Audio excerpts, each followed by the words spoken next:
Hello my sweet caramel, कैसे हैं आप। जैसे कि हमने माफिया हस्बैंड के लास्ट पार्ट में देखा था, ते को रोज बहुत ज़्यादा टच कर रही होती हैं, जिसके टच से ते काफ़ी ज़्यादा इरिटेटिंग फील कर रहे होते हैं। वो बार बार उनके हैंड को अपने बॉडी से हटा रहे होते हैं, अपने लैब से, बट रोज़ उन्हें बार बार टच कर रहे होते हैं, जिससे ते काफ़ी ज़्यादा इरिटेट फील कर रहे होते हैं। और दूसरी साइड टेबल पे जंकुक बैठ के ये सारी चीज़ें देख रहे होते हैं। सो फ्रेंड, अब हम आगे की स्टोरी देखते हैं। जंकुक ये सब देख रहे होते हैं, जिससे जंकुक को बहुत ही ज़्यादा गुस्सा आने लगता है। अब वो हर्ट तो हो रहे थे, बट वो अब बहुत ज़्यादा गुस्सा भी होने लगते हैं। उन्हें ते पे बहुत ज़्यादा गुस्सा आता है और उनका मन करता है कि वो अभी उनके पास जाएं और उस गर्ल को उनके हेयर से खींचते हुए ते के लैब से अलग करें और उनके चीक पे एक बहुत ज़ोर से स्लैप करें। और वो ये सोच के काफ़ी ज़्यादा गुस्से में होता है। उन्होंने टेबल के नीचे से ही अपने हैंड को मुट्ठी में कर लिया होता है और उनका फेस गुस्से से बिल्कुल रेड हो गया होता है, जिसे देख के ते भी समझ पा रहे होते हैं कि जंकुक को इस समय बहुत ज़्यादा गुस्सा आ रहा है, बट वो कुछ नहीं बोलते हैं। और रोज़ जानबूझ के ते को बहुत ज़्यादा टच कर रही होती हैं, जिससे ते बहुत इरिटेट होते हैं। और वो उनके जंकुक के फेस को देख के समझ रहे होते हैं कि अब जंकुक बहुत ज़्यादा गुस्से में है, उनका बनी एंग्री बनी बन चुका है। और वो अब डर रहे होते हैं ते कि जंकुक कहीं अब कुछ ऐसा ना कर दे जिससे ते संभाल ही नहीं पाए उस चीज़ को। और वो ये सोच के काफ़ी ज़्यादा अब नर्वस हो रहे होते हैं ते। और जंकुक फिर जब देखते हैं कि रोज़ बिल्कुल भी नहीं मान रही हैं, ते को बार बार टच कर रही है उनकी बॉडी को, तो जंकुक बहुत ही ज़्यादा गुस्से में आ जाते हैं। उनकी आंखों से गुस्से के कारण आंसू भी आ रहे होते हैं। वो उनकी आंखों के आंसू स्लाइड हो गए उनके चिक्स पे आते हैं। वो हार्शफुल तरीके से अपने आंसू को वाइप करते हैं और तुरंत ही खड़े होके वो उनके टेबल के पास चले जाते हैं। वो वहाँ पे जाके बहुत ही हार्शफुल तरीके से टेबल पे अपने हैंड को पुश करते हैं, जिससे रोज़ और ते एकदम से डर जाते हैं। और ते तुरंत ही जंकुक की तरफ अपनी बॉक्सी स्माइल करके दिखाने लगते हैं, बट जंकुक कितने ज़्यादा गुस्से में होते हैं, वो उनकी स्माइल को टोटली रिजेक्ट करते हैं और बहुत ही हार्शफुल तरीके से कहते हैं कि ते, मैं अभी के अभी घर जाना चाहता हूँ और आप मेरे साथ चल रहे हैं या नहीं। तो रोज़ ते के बिहाफ में आंसर करती हैं कि तुम्हें जाना है तो तुम जाओ, ते और मैं अपने क्वालिटी टाइम को स्पेंड करके फिर आते हैं। और वो ये कहकर उनसे उनकी तरफ से अपने फेस को टर्न कर लेती हैं और वो ते की तरफ देखने लगती है। और जंकुक बहुत ही ज़्यादा अपनी रेड आइज से और बहुत ही ज़्यादा अपनी कोल्ड वॉइस से ते की तरफ देखते हुए बोलते हैं कि ते, आप अभी चल रहे हैं या नहीं। ये सुनते ही ते तुरंत ही अपनी सीट से खड़े हो जाते हैं और वो तुरंत ही ते की जंकुक की तरफ देखते हैं और अपने कांपती हुई वॉइस में कहते हैं, हाँ हाँ मैं चल रहा हूँ। और वो ये कहकर वहाँ से जाने लगते हैं। तो रोज़ तुरंत ही ते के हैंड को टाइटली पकड़ लेती हैं और उनसे कहती हैं कि ते, तुम कहाँ जा रहे हो, हम तो अपने डेट पे आए हुए हैं और हमने अभी डिनर भी नहीं करा है। तो जंकुक तुरंत ही ते की तरफ देखते हैं, फिर वो उस हैंड की तरफ देखते हैं जो रोज़ ने पकड़ रखा था, पर ते ने उनके हैंड को नहीं पकड़ रखा था, रोज़ ने ही उनके हैंड को ग्रिप कर रखा था। तो जंकुक बहुत ही ज़्यादा अपनी एंग्री आइज से देखते हैं, तो ते तुरंत ही अपने हैंड को उनके हैंड से हटा लेते हैं और वो जंकुक के पीछे पीछे चलना शुरू कर देते हैं। वो तुरंत ही कार में आके बैठ जाते हैं, तो उनके पीछे पीछे रोज़ भी आने लगती हैं। तो जैसे ही ड्राइविंग सीट पे जाके ते बैठ जाते हैं, जंकुक उनकी साइड वाली सीट पे जाके बैठ रहे होते हैं, तो तुरंत ही रोज़ आके कार के डोर के आगे खड़े हो जाते हैं और कहते हैं कि ये तो मेरी साइड सीट है, तुम जाके पीछे बैठ सकते हो। ये सुनते ही जंकुक उनकी तरफ बहुत ही गुस्से में देखते हैं और वो उन्हें वहाँ से हटाते हैं और खुद वो ते की साइड वाली सीट पे जाके बैठ जाते हैं। और रोज़ बहुत ही ज़्यादा अपने पैरों को पटकते हुए पीछे की सीट पे आके बैठ जाती है। जंकुक बहुत ज़्यादा गुस्से में होते हैं, जिसकी वजह से ते काफ़ी ज़्यादा नर्वस होते हैं। वो बार बार स्माइल के साथ जंकुक की तरफ देख रहे होते हैं, पर जंकुक इतने ज़्यादा गुस्से में होते हैं कि वो उनकी पूरी बॉडी गुस्से के कारण शिविर कर रही होती है और वो बहुत ही ज़्यादा एंग्री होते हैं। वो बिल्कुल साइलेंट बैठे होते हैं, जिसकी वजह से ते को बहुत ज़्यादा डर लग रहा होता है कि अब उनका एंग्री बनी क्या करने वाला है, और वो ऐसे ही साइलेंटली अपनी राइड को करते हैं। 40 मिनट्स की ड्राइव के बाद वो जैसे ही मेंशन में आते हैं, तुरंत ही जंगकुक कार के गेट को ओपन करते हैं और वो मेंशन के अंदर जाने लगते हैं। तो जेनी वहाँ गेट ओपन करके साइड में आके खड़ी हो जाती हैं कि वो ते के हैंड को होल्ड करके मेंशन के अंदर जाएं। ते कार से निकलते हैं तो जेनी उनके करीब जाती है, उनके हैंड को होल्ड करने के लिए। इससे पहले ही जंगकुक ते के हैंड को टाइटली होल्ड करते हैं और उन्हें फोर्सफुली अपने साथ अंदर लेके जाने लगते हैं।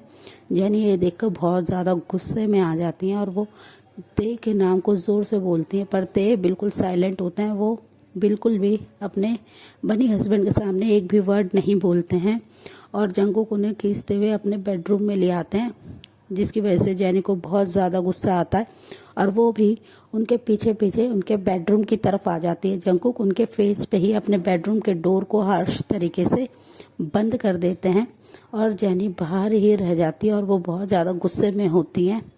जंगकुक तुरंत ही अपने बेडरूम में आके बहुत ही ज़्यादा गुस्से में होते हैं। वो ते की चेस्ट पे बहुत ही ज़्यादा गुस्से में हिट करना शुरू कर देते हैं। वो इतने ज़्यादा गुस्से में होते हैं और वो प्लेफुल तरीके से हिट नहीं कर रहे होते हैं, वो फोर्सफुल तरीके से उनकी चेस्ट पे हिट करते हैं और वो उन्हें मारते रहते हैं और खुद भी बहुत ज़्यादा रोने लगते हैं। वो बहुत ज़्यादा रो रहे होते हैं और वो रोते रोते नी डाउन हो जाते हैं। वो फ्लोर पे ही नी डाउन होकर बैठ जाते हैं और ज़ोर ज़ोर से रोना शुरू कर देते हैं। ते भी स्टिल एक स्टैचू की तरह अपने ही स्पॉट पे खड़े रहते हैं। वो फ्रीज हो गए होते हैं जंगकुक के सडनली एक्शन से, उनके सडनली रिएक्शन को देख के। वो वैसे ही अपनी वाइडन आइज से जंगकुक को देख रहे होते हैं कि जंगकुक ऐसे क्यों रिएक्ट कर रहे हैं, और वो थोड़ी देर तक जंगकुक को ऐसे ही देखते हैं। फिर वो अपने सेंस में वापस आते हैं और वो फ्लोर पे बैठे हुए नी डाउन हो करे हुए जंगकुक को देखते हैं कि जंगकुक बहुत ही ज़्यादा बैठ के रो रहे हैं और वो रोते हुए उनकी पूरा बॉडी शिविर कर रहा है, जिसे देख कर ते तुरंत ही उनके पास नीचे वो भी फ्लोर पे बैठ जाते हैं और जंगकुक के शोल्डर पे अपने हैंड को रखते हैं। तो गुस्से में जंगकुक उनके अपने शोल्डर से ते के हैंड को पुश कर देते हैं और गुस्से में कहते हैं कि आप किसी और के कैसे हो सकते हैं ते, आपको पता है ना आप मेरी लाइफ हो और आप कैसे किसी और के पास जा सकते हो, और आप ये सब मुझे पनिश करने के लिए कर रहे हो ना। आप मेरी ब्रीथ होते, मैं आपके बिना नहीं रह सकता, आप मेरे हार्ट हो, आपके बिना मैं सोच नहीं सकता, जिंदा नहीं रह सकता, आप कैसे किसी और के पास जा सकते हो, मैं आपको नहीं शेयर कर सकता। और वो ये कहकर बहुत ज़्यादा रोने लगते हैं कि ते मैं आपके बिना कैसे जी सकता हूँ, माना मैं आपको कोई भी चाइल्ड नहीं दे सकता हूँ, पर मैं आपको किसी और के पास भी नहीं जाने दे सकता हूँ। और वो ये कहकर बहुत ही ज़ोर ज़ोर से रोने लगते हैं और ये देखते ही ते कि जंगकुक उनके सामने बिल्कुल ही टूट गए हैं और अपने फीलिंग को उन्होंने एक्सप्रेस कर दिया है। तो ते उन्हें अपने चेस्ट से लगाना चाहते हैं, वो उनको हक करना चाहते हैं बहुत ही टाइटली। वो उन्हें हक करने के लिए आगे बढ़ते हैं तो जंगकुक उन्हें ज़ोर से अपने हैंड से पुश कर देते हैं और कहते हैं कि आप कैसे ये सब कर सकते हो, आपने एक बार भी अपने कुकी के बारे में नहीं सोचा कि मुझे कितना ज़्यादा पेन हो रहा होगा, आपको किसी और के साथ देख के किसी और को आपने टच करने की कैसे कोशिश करी थी, और जो चीज़ मेरी है, जो जगह मेरी है, वो आप किसी और को कैसे दे सकते हो, आप ऐसे कैसे कर सकते हो। और वो ये सब गुस्से में बार बार बोल रहे थे और वो बहुत ज़्यादा ज़ोर ज़ोर से रोने लगते हैं। ते उन्हें फोर्सफुल तरीके से अपने टाइटली उनके हैंड को पकड़ लेते हैं अपने हैंड से और उन्हें फोर्सफुल तरीके से हग कर लेते हैं। पर जंगकुक बहुत ज़्यादा मूव करते हैं, उन्हें पुश करने की कोशिश करते हैं और ज़ोर ज़ोर से रो रहे होते हैं, पर ते उन्हें बिल्कुल भी नहीं छोड़ते हैं और उन्हें टाइटली हग करके उनके बैक को रब करते रहते हैं, जिससे जंगकुक को काफ़ी ज़्यादा अच्छा फील हो और वो काफ़ी देर तक ऐसे रोते रहते हैं ते की बाहों में। पर ते उन्हें बिल्कुल भी छोड़ने के लिए एग्री नहीं होते हैं। फिर थोड़ी देर तक ऐसे ही